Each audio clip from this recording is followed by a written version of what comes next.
But everything in our life, look, we're in the scientific age, secular age. We try to figure everything out. In this program, in the very beginning, doctor's opinion, he figured out there, Dr. Silkworth said, the only thing, all the doctors and scientists, just like today, all the experts and everybody can't help you lose weight. You can have your stomach surgery, you can do whatever you want. And right in the beginning of that show they have all the time, it says 95% of it fails. It's telling us there, the problem has to do with our thinking. When our thinking changes, our perception with the food changes, our addiction to people changes, all life changes. When our thinking changes, the world around us changes. When we surrender, the world surrenders to us. What does the 10-step promises say? We stop fighting anyone or anything. We stop fighting the food finally. We stop fighting anyone or anything. We surrendered. We finally let go. But when we surrender, that power flows in. We get what's called, in sports, an analogy is people try to figure out what I'm talking about here. The analogy is like in sports, being in the zone, being that higher consciousness. But when we are in the self, we're in the ego, and the selfishness, self-centeredness, we're like block that out. The defects of character block the power out. If you look at the columns they have in other literature, they show power, God's consciousness, and no power. No power is when we're in the self. Just think about it. Look, here's an example. If all of a sudden you lost the self today and would you be in fear anymore? Fear has to do with us. What's going to happen to me in the future? What are people going to say to me? And a lot of it's fantasy in our mind. A lot of it's illusions. On page 62, it talks about that. Well, let me just quote that. It's telling us what the problem is. Because when we think, it's what society told us, what people told us to think. On page 62, it says, our troubles, we think, are the root of our problems, driven by 100 forms of fear, self-delusion, self-seeking, and self-pity. We're in that prison of the mind. I told you that lecture I went to, the guy was the real deal. He was up there with the robes of meditation lecture. I mean, it was the greatest thing. He said, we can walk out of the prison right now. He says, we can walk out of the prison right now. Do you get that? You can walk out of the prison. Your fear, you're anxious. If you get out of the self, don't try. Look, you're fearful, anxious. Don't try to resist it. Don't try to get rid of it. Be renewed, be reborn in spirit. Let the power flow in. Get out of the old self, the self, right? This program talks about, step 12 says, having had that spiritual awakening. It's not kidding around. It's just so, let me tell you, I myself and other people I've seen, step 1 says we're powerless. And you work your way all the way up to step 12 so we can have that spiritual awakening. Step 1, if you want to do the steps, just do step 1 alone. But, I have people say, hey, look, I did the steps 5 times. I've been in the program 10, 20, I don't know how many years. And yet, the first thing they do is when they talk to you, they're talking about their problems. The answer to my problems is I have no problems, right? That's when I get centered. God tells me I have no problems, right? The problems are related to my ego, the self. We get out of the ego. The ego every time steers us wrong. And you know what the ego has us do? And I'm bringing up I always got to bring this up at a meeting. The man who climbs Mount Everest, his ego tells him his life is going to be great. Just like we do with the food. If I have the food, if I have people like me, if I have success, more money. These are all the 7 deadly sins, as Bill talks about in the 12 and 12. Hey, pride, envy, lust, right? So look, if I just have more of this, I'm going to be happy. That's called momentary pleasure. It fails us all the time. Fails us all the time.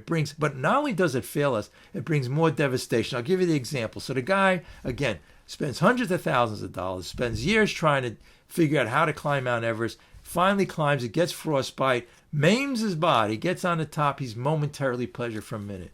And I always say this, it's a momentary pleasure. But here's where the pain. So on the way home, I always joke around and say he argued with the taxi cab driver, went home, had an argument with his wife. And worse yet, he went on the internet and he saw some guy climb Mount Everest 7 times. So here he is. Now he's miserable and depressed because his happiness came from something outside of himself. So this same guy, I talk about that lecture with the guy, the real deal, man. He said he could sit on his couch and be just as happy. He could be not only just as happy, but it could be lasting happiness. You could be where you are now. You could be like the man who climbed Mount Everest. You could be like the person you always wanted to be who won the lottery. When you wake up, you won the lottery every day. God made us to be happy. Why is a small child happy? Why do they go out and play and they have no concern for the self? Why is a puppy dog happy? Because intrinsically, we have this happiness. But God gave us this ability to think on a higher level. No, we use it. We misuse self-will run riot. We misuse it for everything in our lives. So that spiritual awakening comes here. But anyway, I'm talking about fear not. And like I said, the book contains everything. But on page 67, it says the evil and corrosive thread.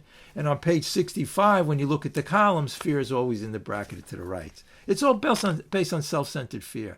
Do you realize you're in prison? We're in prison now. The joy and freedom, when you get out of self, people talk about they have these spiritual experiences, step 12 says.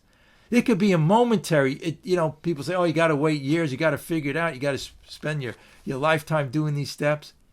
No, you can have it right here, right now. When you understand, and all it is, look, a higher consciousness will take care of the rest. But what my spiritual awakening was when I first said to myself, I was sitting there resentful towards somebody, I was driving my car, and by working these steps, I says, I don't have to think this way.